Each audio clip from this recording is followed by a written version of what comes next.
A patient undergoing chemotherapy for lymphoma presents for a follow-up gallium-67 scan.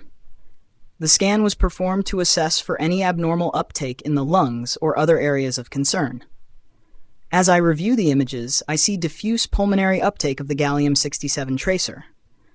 This is an interesting finding, as normally we wouldn't expect to see such significant uptake in the lungs, especially when the chest X-ray shows no abnormalities. But here's the key. This patient has been on chemotherapy, and pulmonary gallium uptake can sometimes occur as a result of the treatment itself. So, while this could be alarming in another context, it aligns with the clinical background. In addition to the pulmonary uptake, the scan also shows normal uptake in the liver, spleen, bone, and lacrimal glands. These areas serve as reference points to ensure that the tracer distribution is otherwise normal.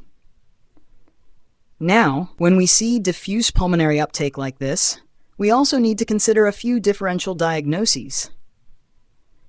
One of the main conditions to think about is pneumocystis pneumonia, PCP, particularly in immunocompromised patients such as those with AIDS. Lymphoma itself can also cause similar patterns of gallium uptake if it involves the lungs, and vasculitis is another condition to keep in mind, as it can lead to diffuse inflammation throughout the lungs.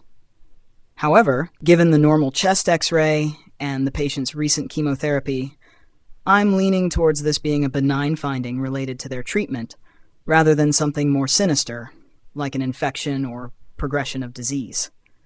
Still, clinical correlation and further imaging may be needed to rule out these differentials definitively.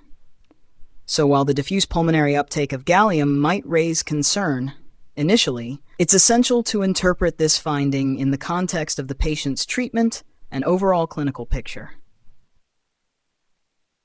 Thanks for tuning in to another radiology case discussion. If you found this case intriguing and want to explore more, don't forget to subscribe to Radiology Made Easy. If you'd like to support us and keep these cases coming, feel free to check out the Buy Me a Coffee link below. Your support goes a long way in helping us bring more interesting content.